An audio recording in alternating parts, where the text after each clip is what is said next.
Olá, gente! Estamos começando o nosso Viva Bem, o seu programa de saúde, bem-estar, qualidade de vida. Viva Bem, uma realização da Âncora Comunicação, em parceria com a Rede Fã de Comunicação. Tem sempre o apoio da Oncoemato, juntos pelo amor à vida. Bom, gente, nós estamos no mês de setembro, é um mês com várias datas de celebrações, conscientização, diversos temas. O Viva Bem vai abordar, na medida do possível, alguns deles. E nós estamos, neste setembro, amarelo, que é o de conscientização, de prevenção ao suicídio. Um assunto delicado, um assunto sempre muito difícil de ser tratado, mas precisa ser encarado de frente. É um problema de saúde pública.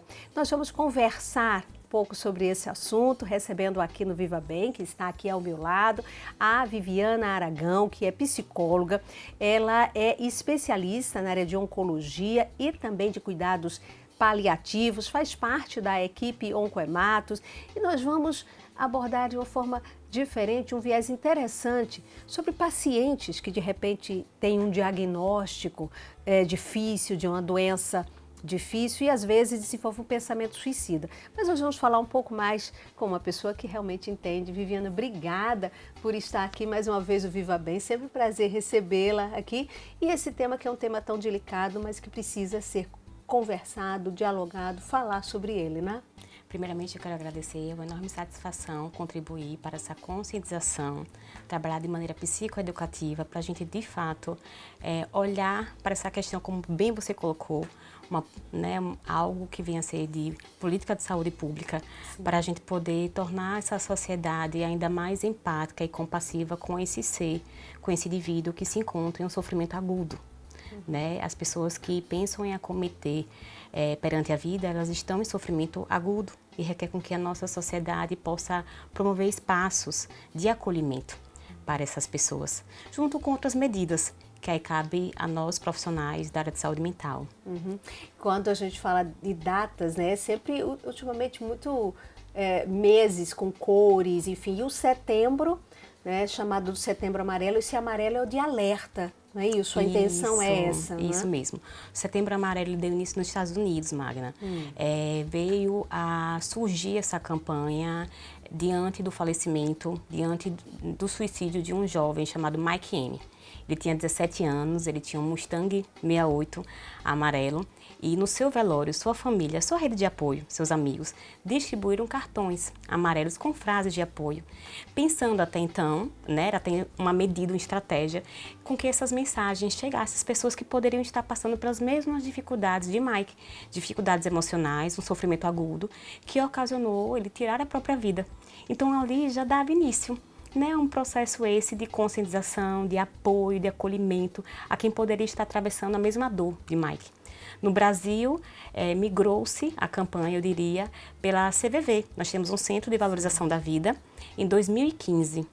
Então, a Associação Brasileira de Psiquiatria, Conselho Federal de Medicina, com a CVV, se apropriaram, eu diria assim, do Setembro Amarelo. Só que eu diria que não deveria ser somente setembro, deveria ser o ano todo. É verdade. Deveríamos falar o tão quanto pessoas importam, dores emocionais importam.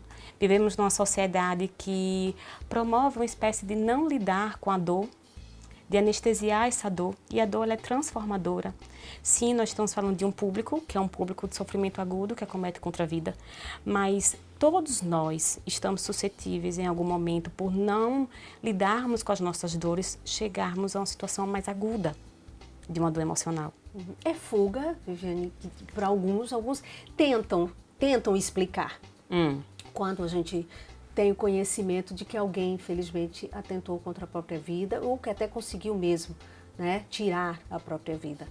E isso, a gente tem casos de crianças, de adolescentes, de pessoas adultas, idosas, o público, em todas as faixas etárias. A gente percebe que o público que mais acomete contra a própria vida, ou seja, que realiza o suicídio, é um público mais jovem, eu diria, que é de 15 até os 35 anos de idade. Sim. Tem também os idosos, mas é um público maior. O público masculino é 3 vezes maior do que o público feminino. Só que as mulheres, inclusive, tentam 3 vezes mais. Olha. Então, assim, a gente ainda é multifatorial. Você me perguntou sobre... Se isso era uma fuga, é alguém que diz que não tem mais... Chegou a um ponto que ela não vê saída Enfim. É como se abreviar a vida fosse menos sofrido do que o sofrimento existencial, o sofrimento que eu venho tendo, o sofrimento diante da vida, seja diante das dificuldades ou não. Apesar que, como você bem pontuou, uma notícia difícil de lidar, um diagnóstico também é uma dificuldade. Então, é como se a pessoa, no decorrer da vida, fosse vivenciando situações difíceis e não fosse elaborando. Aí é que está a importância de cuidar das emoções, cuidar das dores emocionais. Nós temos dores emocionais decorrentes das nossas vivências, decorrentes do viver. Sim. Então, Que é natural, né? Sim, sim. Então, quanto mais você busca lidar, fazer o que a gente nomeia como a nossa experiência de atravessamento da dor, quanto mais a gente entende que a dor tem uma função didática, a gente permite sentir para seguir, vivenciando os nossos lutos, mais a gente vai adquirindo mecanismos, recursos internos para enfrentar situações difíceis que vão acontecendo na nossa vida naturalmente. Mas tem um público que até então não mobilizaram esses recursos, porque não se permitiram vivenciar, não adquiriram. Então se torna cada vez mais difícil lidar com algumas situações. Se torna tão difícil ao ponto de não ter uma esperança, aí vem desesperança, desamparo, né? Estamos agora ainda, querendo ou não, numa pandemia que é mais social. Sim. Existe também uma questão socioeconômica que pode contribuir junto com outros fatores que a pessoa esteja vivenciando. Então é tão multifatorial que a gente não consegue determinar. O que sabemos é que temos dois públicos, né? Um público de um transtorno psíquico que trata irregularmente, descompensou-se e nesse momento está numa crise aguda e que pode acometer, né? Pode realizar, pode ter uma atitude contra si, pode ter um comportamento autodestrutivo, né? Então temos esse público, só que convenhamos, quantas pessoas por aí possam até então, hoje, terem um transtorno depressivo e não, de fato, terem se permitido, não estou bem, acredito que eu estou no início da depressão e buscar uma ajuda. Sim. Então, muitas vezes, pode eclodir um diagnóstico psiquiátrico, psíquico, já em uma crise aguda. Você me entende? Sim. Temos aqui esse público. E temos o público, né, de perda, né? Perda essa que pode não ter uma outra saída a não ser uma saída que é pensar sobre a morte. A morte como a solução, como algo que possa aliviar isso que eu estou sentindo. Então é como se tivessem pessoas que elas teriam mais força para encarar dificuldades e buscar ajuda, e outras mais frágeis que elas não, ao longo, elas não adquiriram de alguma forma essa condição, aí elas se submetem, não sei, elas ficam tão fragilizadas a ponto Eu diria que para a gente se sentir forte diante de situações da vida, a gente precisa anteriormente ter se visto frágil. Eu lido com paciente oncológico, no primeiro momento existe o lidar com a notícia, eles se permitem viver a fragilidade, né, do estar com um diagnóstico, do ter um diagnóstico. Então, você precisa elaborar a sua tristeza, se ver em algum momento na sua fragilidade, para de fato você se conhecer. Para poder daí, em outras situações difíceis, você ter, né, os mecanismos e recursos que requer. Porque você já veio lidando com outras situações difíceis da vida, então você está lidando com mais uma. Então a gente não utiliza o termo ser forte, ser frágil, porque ainda na sociedade, quem acomete suicídio é uma pessoa frágil. Só que assim, sim, mas utilizar como é forte quem lida com as questões da vida, é interessante colocar que em algum momento ele foi frágil para se ver forte com essas questões. Sim. Porque senão ficamos nesse discurso onde a sociedade coloca que temos que enfrentar as coisas sendo grato, uma positividade tóxica como há, no sentido de não nos depararmos com as nossas emoções. Eu digo que ganha-se no enfrentamento das questões difíceis quem lida com elas no sentido de entender que a dor tem uma função didática. A dor emocional, ela vem diante de uma causa, e quando a gente olha para a causa e a gente aprende com ela, né? Enfrenta essa dor que vem aí, uma emoção, que é uma tristeza, um choro, uma raiva, uma revolta, enfim, um sentimento de desamparo. Ele acaba, vamos dizer assim, se esvaziando de dentro de você. porque você conseguiu aprender com a causa que gera dor emocional. Só que a nossa sociedade, ela está tão condicionada a se anestesiar, não se permitir vivenciar as dores. Então, não adquire esses recursos para situações difíceis. Mas esse público aqui, que eu estou dizendo que é o público que acomete contra a vida, tem essa questão de não ter adquirido, né, esses recursos que requer para enfrentar situações difíceis. A gente sempre ouve, às vezes, as pessoas falarem o seguinte, gente, claro, são falas, né, o decorrer da vida, enfim, e pessoas dizem, olha, se fosse, a vida não é esse mar de rosas, você vai ter dificuldade sim, né, uma hora você vai tombar, uma hora você pode até cair, mas você vai levantar e você tem que fazer isso. Porque se imagina se fosse tudo muito fácil, se tudo fosse só beleza, aí alguns dizem, mas ia ser muito monótono também, né? Mas enfim, são coisas que a gente ouve e aí é importante que a gente fale sobre isso. Gente, nós estamos conversando aqui nesse bate-papo de forma muito leve com a doutora Viviana Aragão, que é psicóloga e atua na área de oncologia. E a gente sempre, indo agora para a sua área especificamente de atuação, quando se fala de um diagnóstico, para muitos, nós conversamos aqui com especialistas, até da equipe Oncoematos mesmo, que esteve algumas vezes conosco, e começa a se desmistificar muito essa história. Gente, você receber um diagnóstico de uma doença como um câncer, para muitos é como se fosse uma sentença de morte, a gente sempre ouve isso. Com a evolução de novas drogas e medicamentos, a própria ciência evoluindo nesse sentido, e quando se fala muito do diagnóstico precoce, o quanto ele é importante, isso, tem cura, gente, né? Há cura, é possível sim. Então, você lida muito com isso, porque as pessoas, vocês têm uma rede de apoio extraordinária, e você tem o grupo de apoio que ela coordena, gente, o grupo de apoio à vida, que é maravilhoso. É o nosso grupo terapêutico. Um grupo terapêutico que dá um suporte ao paciente, aos familiares, aos amigos, enfim. É nesse sentido que, infelizmente, às vezes você se depara que algum paciente, ao receber um diagnóstico desse, pensa ou desenvolve um pensamento suicida. Para começar, o que é o pensamento suicida? Né? É bom então, a gente também esclarecer, né? Excelente pergunta. Pontuando aqui sobre o que é o suicídio, né? O suicídio, ele se caracteriza, segundo a Associação Brasileira de Psiquiatria, é um ato deliberado, ou seja, é um ato premeditado, executado pelo próprio indivíduo, né? Ou seja, ele é intencional e consciente, a sua intenção é a morte, e ele escolhe o meio letal para isso. A Associação Brasileira de Psiquiatria, ela caracteriza o suicídio dessa maneira, né? Que é um ato premeditado. Por mais sofrimento agudo que aquela pessoa tenha, até então algo que foi planejado. Por isso que a gente estuda sobre a intencionalidade suicida.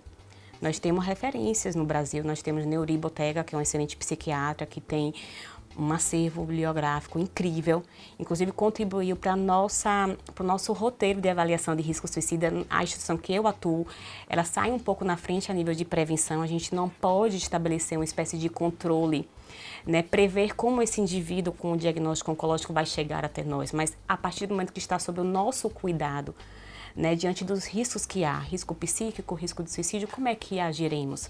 Nós temos um protocolo de manejo. Ou seja, o paciente, quando é admitido, ele é avaliado pela psicóloga, a gente identifica se há um risco psíquico, se há um risco de suicídio. A gente realiza o acolhimento, que é muito importante e que é uma palavra que já foi muito aqui banalizada, né? Mas eu gosto muito de citar uma fala de Karina Okajima, que ela é uma psicóloga suicidologista. Nós temos hoje especialidade, né, na área. Não é algo que a gente vem pontuar sem uma base científica.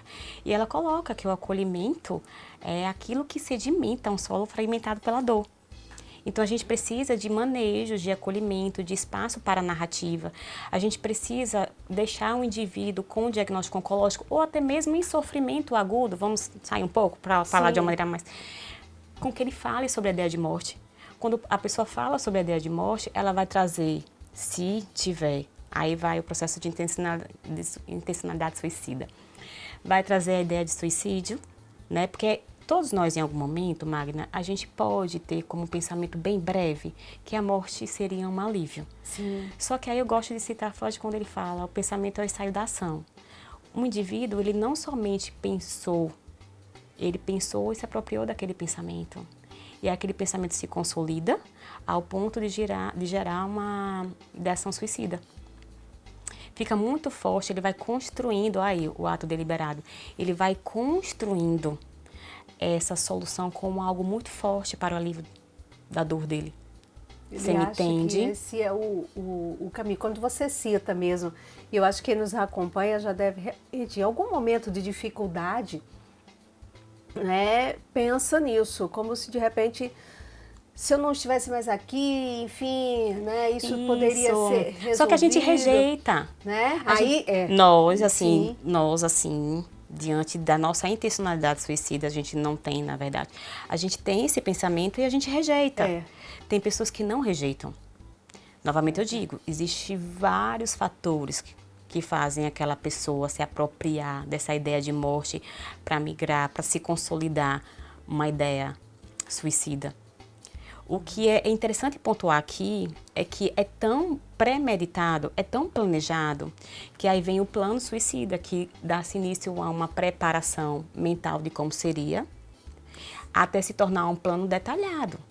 E para isso, é preciso com que os profissionais da área de saúde se capacitem para poder acolher essas pessoas no seu discurso. A gente tem que abordar a ideia de morte, a gente tem que ver na narrativa da ideia de morte se em algum momento ele pensou em tirar a vida. Então é preciso, a gente chama de espaço para narrativa, é preciso um espaço de acolhimento para que ele fale, onde eu tenha a capacidade de escutar. O profissional precisa ser qualificado para isso, precisa ter ferramentas para poder, né, cuidar, para realizar o acolhimento, que a Karina apontou, a psicóloga suicidologista. E os demais, eu diria, assim, a sua rede de apoio precisa, através do vínculo afetivo e de segurança, promover esse acolhimento. Precisa, sim, ao identificar uma mudança de comportamento, de atitude, promover um estar ali, uma presença.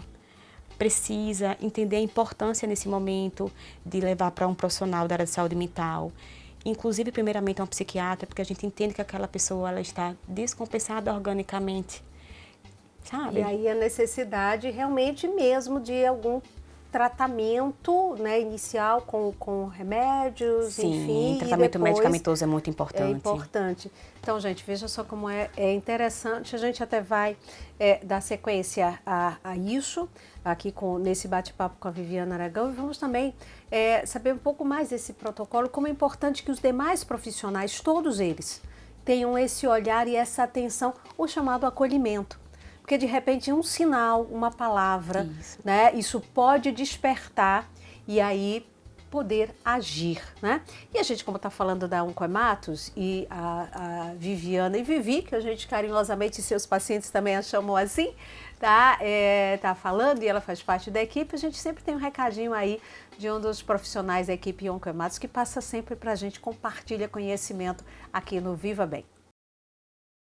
Já ouviu falar naquela história de quem procura acha? Ou que câncer de mama é sempre o fim? Não é assim. Deixe a gente te contar outra história. Quem investiga e se cuida pode ter um diagnóstico precoce e elevar para 95% as chances de cura. A partir de 40 anos, faça a mamografia anual. Mantenha em dia a consulta ginecológica e a avaliação das mamas com o mastologista. Deixe nascer do peito a prevenção. Responsável técnico Dr. Nivaldo Vieira, CRM 2928. Bom, gente, de volta aqui com o nosso Viva Bem, o seu programa de saúde, bem-estar, qualidade de vida. Recebendo aqui no Viva Bem a Viviana Aragão, que é psicóloga, especialista na área de oncologia e também cuidados paliativos. Ela é da equipe Oncoematos. E a Oncoematos tem um protocolo, tá, de manejo. Ela vai corrigir melhor se eu estou usando o termo correto, já que nós estamos no Setembro Amarelo, mas independente, como ela disse no início da entrevista, isso é um assunto para o ano inteiro, é um assunto que deve ser tratado com cuidado, né, claro, mas precisa ser tratado. E vocês com esse protocolo, como é que isso funciona, né? Até já antecipo, parabéns à Onco por ter essa preocupação com os pacientes e também os profissionais, todos vocês da equipe que é multidisciplinar que lidam, né, com o paciente, uma situação mais delicada, né? A gente sai na frente com esse cuidado, uma vez que a gente não temos que admitir que não temos controle, né? Não temos controle, né, diante das pessoas, diante das emoções das pessoas, mas estamos dispostos a cuidar. Sim. Então, nós temos, né, o protocolo de manejo, o paciente ele é admitido, ele é avaliado pela psicologia. Qualquer momento, em qualquer consultório médico da nossa instituição, é identificado pelo médico, pela equipe de enfermagem, farmácia, nutrição e psicologia. E daí, o que acontece? A gente avalia esse paciente, é identificado o risco, é classificado esse risco. Porque nós temos hoje literatura que nos ajuda. É um roteiro de avaliação, onde a gente classifica o risco. É um risco baixo, moderado ou alto. A cada risco, Magna, é realizada uma estratégia. Se ele é classificado como risco baixo, as estratégias para manejo é tal. Risco moderado e risco alto. Então, nós temos estratégias essas para conforme o grau de risco de suicídio. É exatamente dessa maneira que a gente propõe. O risco baixo... Foi criado por vocês? Foi criado pela instituição, né, AMO, pelo Serviço de Psicologia da AMO, com auxílio, né, de psiquiatras. É baseado no roteiro de avaliação de Neuriba Ortega, formulação, né, do risco para avaliação do risco de suicídio. Temos hoje diversas literaturas que nos ajudam a termos esse protocolo de prevenção e de manejo, que seria de pós-venção também. Né? Então, risco baixo, geralmente, a pessoa até então, ela pode ter, né, uma espécie de ideia, mas ela não tentou. E aí tem vários critérios de elegibilidade, só que para a gente identificar esses critérios, né, de elegibilidade requer a narrativa daquela pessoa, requer com que ela fale. Por isso que falar sobre suicídio tem que deixar de ser tabu. Porque as pessoas precisam ficar à vontade para falar da ideia de morte, para a gente poder identificar se nessa ideia de morte tem uma ideação suicida. Porque, como eu coloquei, existe uma intencionalidade suicida. Se o suicídio ele é premeditado, uma vez que ele é um ato deliberado, então haverá todo um processo de... Né? Nem sempre serão os mesmos rituais, os mesmos mecanismos, né? Os mesmos meios letais, né? Enfim, é preciso uma vinculação, é preciso com que o cuidado seja muito bem estabelecido, com que a escuta seja uma escuta sem julgamento. A nossa sociedade, ela julga muito a pessoa que tem uma ideação suicida, né? Então, os nossos profissionais, eles também, né, precisam ser trabalhados para não julgar aquela pessoa. A escuta ainda é a maior ferramenta e uma escuta qualificada gera o quê? Gera uma intervenção eficaz. Sim. Devo dizer que nem todo paciente oncológico ele pensa em cometer contra a vida. Mas, como falei, a nossa instituição entende que nós não temos controle. Então, que a gente possa acolher. Já tivemos situações que pudemos intervir e tivemos realmente sucesso, êxito. Que bom. É isso. Então, eu tenho aqui que também parabenizar a instituição que eu faço parte, porque a gente sai na frente, né, e a gente tem um protocolo de manejo onde a gente estabelece, né, essa questão de classificação do risco e temos as nossas intervenções, né? A gente tem em Aracaju, né, os hospitais gerais, eles acolhem esses pacientes, mas também temos o hospital, a emergência, né, no São José. Né? E nós temos, sim, uma rede de apoio, que seriam psiquiatras, né, que são conveniados. Então, eu tenho um paciente conveniado, eu já encaminho para aquele psiquiatra. Porque eu bem coloquei aqui que o tratamento medicamentoso é imprescindível. E, Viviana, como é que a psicologia trabalha? Sim. Né, diria. Aí, nesse caso, desenvolve algum tipo de terapia? Sim, sim. A gente faz um resgate do sentido de vida, porque a pessoa, geralmente, que acomete contra a vida, ela perdeu, ela está desesperançosa, está desamparada. A gente aborda a família, para que a família providencie o cuidado, a escuta, o acolhimento. A gente faz, Magna, como se fosse a ressignificação daquela dor. Há uma dor que faz aquele indivíduo pensar em querer agir. Aí o pensamento em sair da ação. Sim. Contra a vida. Então, a gente faz um outro significado para a dor, né? A gente ajuda aquela pessoa. E outra coisa muito importante, reverenciar a história da pessoa. É provável que, na história de vida daquela pessoa, haja um conteúdo que ela atribua sentido à vida. Ela já se superou em algum momento.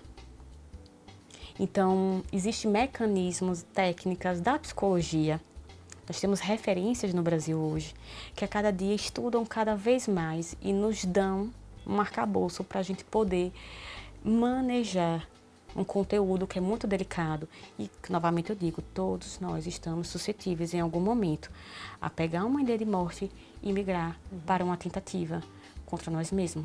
O que impede a isso, Viviana, é realmente a forma como eu estabeleço o meu viver, como eu lido com as minhas dificuldades, é como eu cuido da minha saúde mental.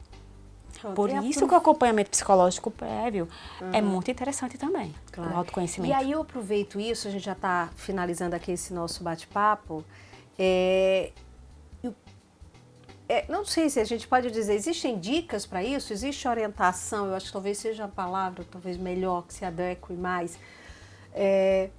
Tanto que sirva para qualquer pessoa, para um familiar, que sirva, né, para nós mesmos que estamos passando por tantos momentos. Nós, como você mesmo citou na nossa conversa, que nós ainda estamos em uma pandemia, nós vivemos momentos difíceis, nós estamos muito abalados mentalmente e a tendência parece que está muito difícil, sabe? As cargas são difíceis, as pessoas estão enfrentando muitas dificuldades. Tem adoecido, né? As pessoas também estão, às vezes, isoladas, ou as pessoas... desamparadas, Magna. Se sentem desamparadas. Ela tem milhares de amigos em rede social, mas ela está sozinha, ela se sente sozinha. Então, como é que a gente, então, pode mudar um pouco isso, em busca dessa saúde mental, não se deprimir tanto, não sofrer tanto, porque nós estamos realmente, de certa forma, em algum momento, às vezes em sofrimento. O que é que você orienta, Viviane? Para as pessoas que estão em sofrimento, em algum momento, pensaram, né, em tirar a sua vida, eu diria que permita-se ser acolhido, permita-se providenciar, né, na sua escolha, uma pessoa próxima, onde você se sinta à vontade para poder pedir ajuda. Você consegue transcender, eu diria, a sua dor. Você consegue ir além desse sofrimento, ao ponto de resgatar um sentido de vida. As pessoas sendo escolhidas, né, uma vez vínculo afetivo de segurança, não julguem. Saibam escutar a pessoa que você também ama, porque acredito que se você é escolhido é porque você também os ama.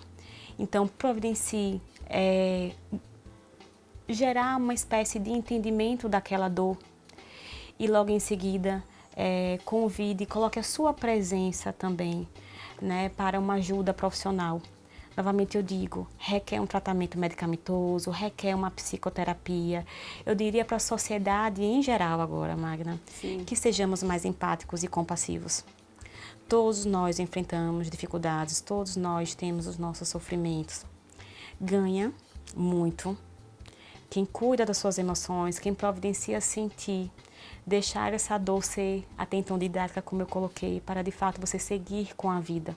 Nós temos os nossos lutos, que a nossa sociedade possa julgar menos, possamos nos acolher mais, possamos ter espaços para poder entender o tom quanto um ser cuidado emocionalmente, ele vive bem. Então, e eu também aqui puxaria a sardinha para, né, para a psicologia. Invistam na saúde mental, buscando acompanhamento psicológico, porque é uma ferramenta muito grande para o autoconhecimento. Existem atividades terapêuticas que diferem de psicoterapia. Psicoterapia, você faz imersões nesse sujeito que, em sofrimento ou não, ele gera uma espécie de aprendizado que vai fazer você seguir nos momentos difíceis da vida. É isso que eu diria. Que bom, te agradeço imensamente. Só para complementar, gente, se a Viviana citou ainda há pouco, nesse bate-papo existem, né, meios e recursos. Existe o CVV, que é o Centro de Valorização da Vida, né, 188, e que você liga, tá? Não precisa se identificar, apenas para conversar, você é acolhido. É um trabalho extraordinário que o CVV faz, isso em todo o país, né? Isso. E você pode, sim, em qualquer momento, a qualquer hora, ligar, né, e conversar. Vai ter alguém do outro lado que vai te ouvir, como disse a Viviana, sem cobrar, sem julgar. Porque a gente não está aqui para fazer isso, né? Quem somos nós? Quero te agradecer imensamente, viu, por esse bate-papo, ter vindo aqui no Viva Bem. Espero tê-la novamente, né, aqui em breve, Vivi. A satisfação enorme. Agradeço a toda a sua equipe e que possamos aí ter outros momentos para prevenção, para conscientização, para psicoeducar a nossa sociedade em diversos temas. Estou aqui para contribuir. Que bom, agradeço mesmo em toda a equipe Oncoematos e outros temas, porque a psicologia é muito vasta, a área que ela atua tem os cuidados paliativos, enfim, como falou da Erijan, a gente manda um beijo para ela e em breve a gente volta com certeza a conversar. Bom, gente, aproveito para sempre fazer um alerta que o Viva Bem sempre faz, a gente sempre fala sobre a campanha de vacinação, então vacinar é importante, o Viva Bem abraça essa campanha de vacinação, os números estão baixos, a gente precisa alcançar as metas, vacina é uma conquista da ciência, mas lamentavelmente, gente, é impressionante como tem gente que ainda não se vacinou, você acredita nisso? E o pior, não leva quem precisa, como as nossas crianças. Então essa campanha aqui, eu estou fazendo parte, o Viva Bem está apoiando, está incentivando a vacinação. Eu quero que você assista e a gente vai estar sempre divulgando aqui no Viva Bem.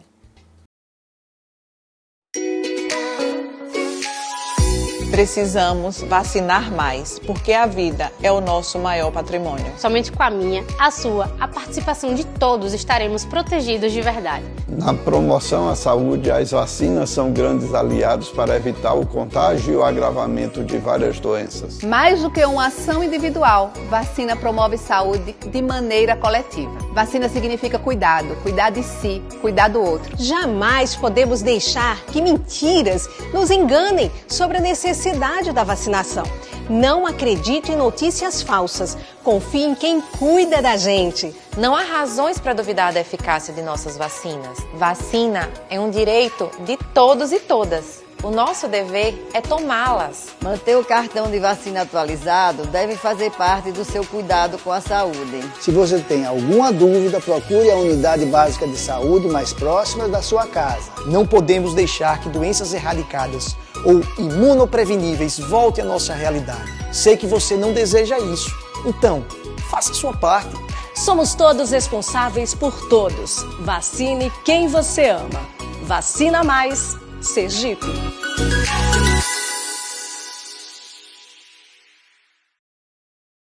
Olá, gente! De volta aqui com o nosso Viva Bem, seu programa de saúde, bem-estar, qualidade de vida. E agora para a gente falar sobre o Setembro Verde.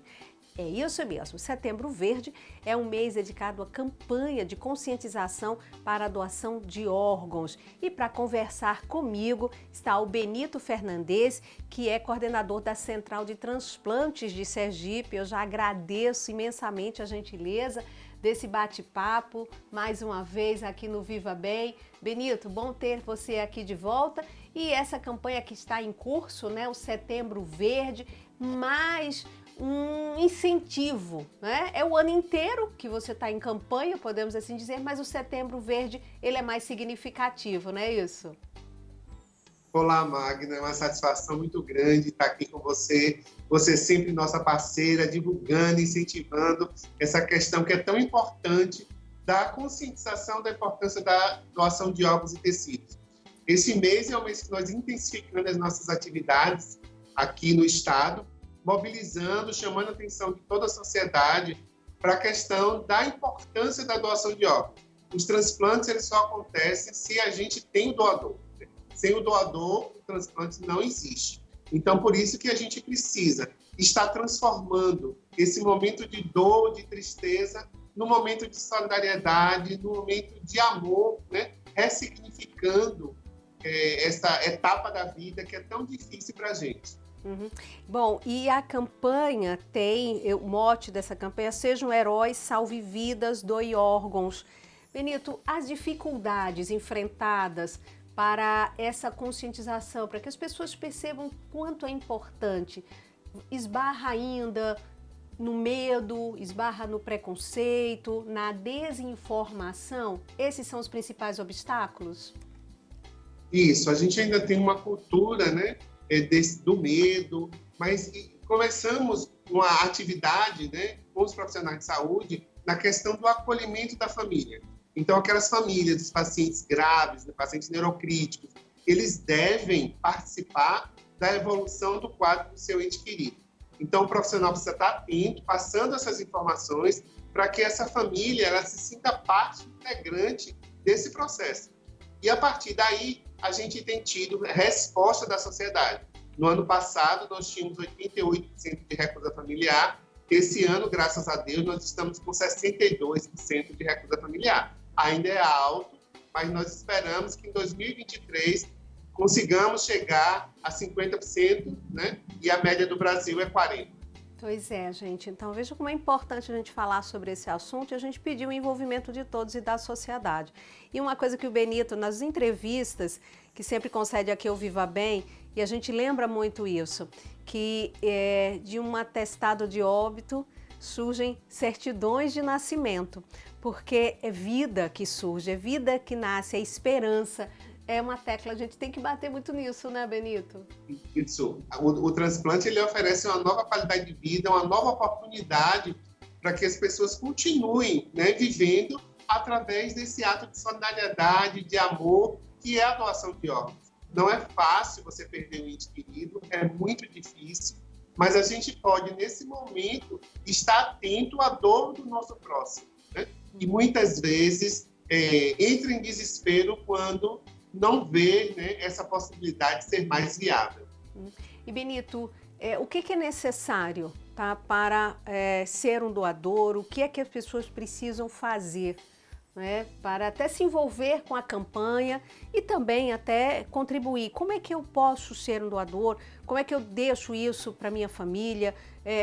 Enfim, é importante que isso esteja informado, né? Isso, Magna. A lei no Brasil ela estabelece que cônjuge ou parentes até segundo grau são os responsáveis em autorizar a doação de órgãos específicos. Daí a importância de nós informarmos a eles esse nosso desejo de sermos doadores. Porque no momento que é um momento difícil, eles vão se atentar e vão atender esse desejo. Quando a gente não conversa sobre isso, a família não sabe esse nosso desejo, fica muito difícil deles concretizarem, deles autorizarem a doação. Quando a pessoa ela informa a família, ela conversa com a família já tem mais facilidade em estar autorizando a doação de órgãos. Então, se a gente precisar de um transplante, a gente quer que alguém doe para que a gente continue vivendo. Então, quando a gente estiver do outro lado, ou seja, quando a gente partir, quando a gente não tiver mais necessidade do nosso corpo, é importante que a gente dê novas oportunidades de vida, que a gente, nesse momento, faça esse ato, esse grande ato de benevolência em relação ao nosso próximo. E quando você fala isso, que é um gesto extraordinário de amor ao próximo, é a segurança. Há uma segurança muito grande, né? Quando há casos de fulano teve morte cerebral, a gente ouve isso, e aí as pessoas, não, mas ainda há vida, o coração está batendo, alguma coisa assim. Então, é bom que também deixemos claro o quanto é um processo extremamente seguro, né? Importante essa sua pergunta, porque assim, o Brasil ele adotou critérios mais rigorosos em relação ao diagnóstico de morte cefálica. Então, hoje, o médico que vai fazer o diagnóstico, ele precisa estar especificamente capacitado para realizar o procedimento. São 2 exames clínicos, depois é feito um exame complementar. Então, nós temos absoluta certeza que aquele encéfalo não tem atividade elétrica, não tem metabolismo, nem tem sangue circulando. A gente pode viver sem as pernas, sem os braços, sem o rim fazendo hemodiálise, mas sem a cabeça, infelizmente, nós não vivemos. Então, apesar de ter o coração batendo, e por que o coração está batendo? Porque o paciente está no local onde tem um suporte avançado de vida. Então, a máquina está empurrando o ar para dentro dos pulmões, né, oxigenando essas células que ficam viáveis por algum tempo, não é muito tempo.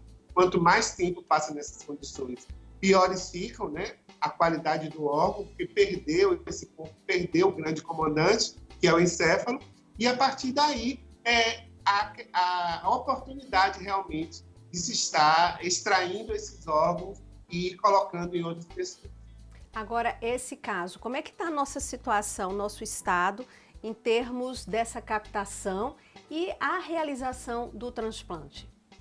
Então, a gente está lutando muito, e esse Setembro Verde de 2022 ele tem um verde mais forte mesmo de esperança, porque nós avançamos em alguns segmentos. Já disse que nós conseguimos reduzir um pouco a recusa familiar. Nós temos aí transplantes agendados para o início de outubro, transplante renal com doador vivo. Nós estamos aguardando a vistoria do Ministério da Saúde para autorizar o Hospital Cirurgia a fazer transplante de fígado e também transplante renal. Então, a gente vai dar início a uma nova modalidade de transplante que o Estado nunca fez, que é o transplante de fígado, e ter mais um prestador para realizar o transplante renal aqui em nosso Estado.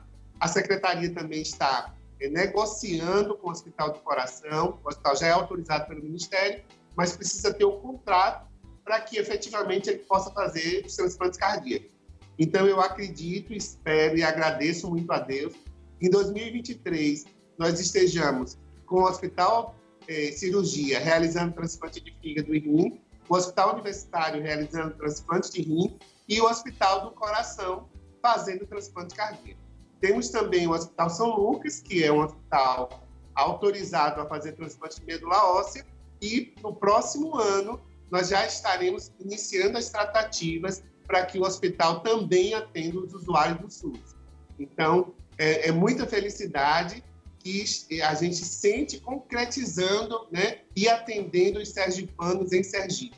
Porque você imagine fazer um procedimento de alta complexidade, de grande risco, longe da sua família, longe dos seus amigos, e a partir de agora a gente vai estar atendendo aqui em Sergipe, próximo da família, próximo dos amigos, garantindo essa assistência de qualidade. Que coisa boa, que bom, viu? De tantas entrevistas que já fizemos, Benita, eu acho que essa é uma das que você trouxe mais notícias boas pra gente, viu?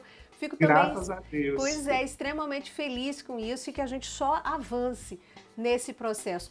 Não só da conscientização, mas também das condições e que essa fila possa diminuir, porque a gente sabe o sofrimento que é de estar numa fila à espera de uma doação, a realização dela realmente vir a acontecer.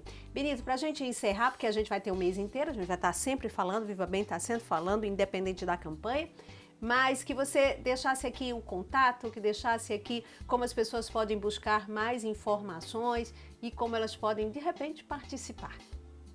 Então, acessem o nosso Instagram, Transplante Sergipe, o nosso Facebook, Transplante Sergipe. Podem criticar, podem nos ajudar a melhorar o serviço. O telefone também da Central, 3198-4242, 3198-4242. E o nosso e-mail é central.transplante@gmail.com. Mais uma vez, agradeço a você. Você é uma grande parceira, sempre nos ajudando, mobilizando. É importante que todo segmento da sociedade participe do processo. A gente está aí com as escolas, né, precisando desenvolver atividades pedagógicas com os alunos sobre essa questão para a gente formar uma nova geração de pessoas bastante instrumentalizadas, conhecendo o processo e que sejam efetivamente doadores de órgãos. Com certeza, Benito. Sabe que pode contar sempre aqui com o nosso Viva Bem. Esse espaço é garantido mesmo para a gente falar sempre sobre esse assunto. E parabéns a você e toda a equipe que aí guerreira nesse trabalho extraordinário, né, de conscientização e de levar a notícia, a informação boa para as pessoas e trazer aí para a doação, que se tornem realmente doadoras, né? Obrigada, Fernando. Isso aí faz parte desse processo. Você tem nos ajudado muito e parabéns a você também. Obrigada, obrigada mesmo. Beijo grande, beijo a toda a turma que tá aí, viu, nessa retaguarda. Eu adorei esse banner aí, essas asas, assim, enfim, isso é muito bom, muito bonito. Obrigada. Beijo grande para você. Bom, gente, então veja como é importante a gente estar falando sobre esse assunto. A gente precisa falar sempre, a gente precisa estar abordando sempre, a gente tem que acabar com o medo, com o preconceito. E é vida, né? Se você doa um órgão, se você permite que um familiar seu, que lamentavelmente se foi, ele possa de repente estar vivendo em outra pessoa. Por que não? Né? A gente tem que acreditar nisso, né? Isso é tudo de bom. Então, Viva Bem, sempre parceira dessa campanha. Obrigada a você pelo carinho da audiência, obrigada a toda a equipe técnica aí no suporte, na retaguarda. Beijo grande e até o próximo programa.